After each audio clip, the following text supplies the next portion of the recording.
Hi, welcome back to EPG. I am Greg, your host, as usual. Today we're going to talk about one of my favorite cheap flight hacks. It's multi-part, so please pay attention. Basically, when you're traveling around the world, there's going to be a lot of localized airlines. So this is a kind of a hack in order to get local prices. So pay attention. The first thing you need to do, especially when you're back in the States, is to get a no fees, no foreign fee transaction credit card. Usually that's in the marketing section. If you don't know what credit card you're going to be using, you can talk to your bank. They'll be able to tell you. Or you can just get a new credit card, which might have a teaser rate going for you where you have 0% interest. So you don't really need to worry about interest accruing while you're traveling.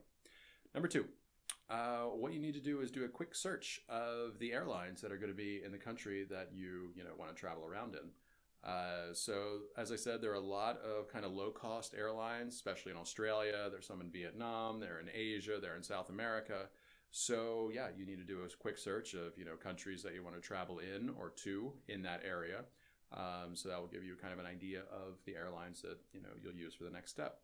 So the next thing you want to do is that if the airline has it, you want to download their app directly and put it on your phone. The reason for that is because not a lot of websites really, are being used now to access this kind of stuff for a desktop. Everybody has a phone. Everybody has, an ability to access apps. So that's usually the best way to do it.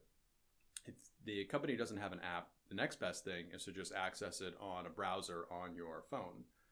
Again, as I was saying, a lot more people, especially in the developing world, use phones over computers when trying to, access information and do things. But if you can't do that, and you're like me, you need to use a desktop computer. What you can do is change the responsiveness mode on the screen. So basically what that does is it tells the server wherever the website is located that, hey, I'm not accessing it on a laptop. I'm trying to access it through a mobile phone. And so then everything will change and it'll look like that. And I will put a couple links to ways on how to do that with a few browsers, in a second.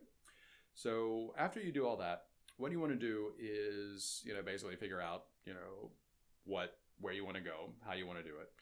And kind of the easier ways to do that is to make sure that the site, the language is set in English, because usually that's a lot of, people are accessing it that don't speak the native language. So, but you want to make sure that you keep the currency local because, as we mentioned before, foreign transaction fees go both ways. So these companies, automatically tag into the price of foreign currency whenever they're giving you kind of like what a flight would cost. So if you keep it in the local currency, that way they don't have the foreign transaction fees and you can end up saving, a little bit of money. So 3, 5, 7, 10% based on what those companies are doing. But yeah, always make sure that when you're doing this, you keep an idea of what the exchange rate is with whatever currency is your home currency and whatever it is, for the country that you'll be traveling in.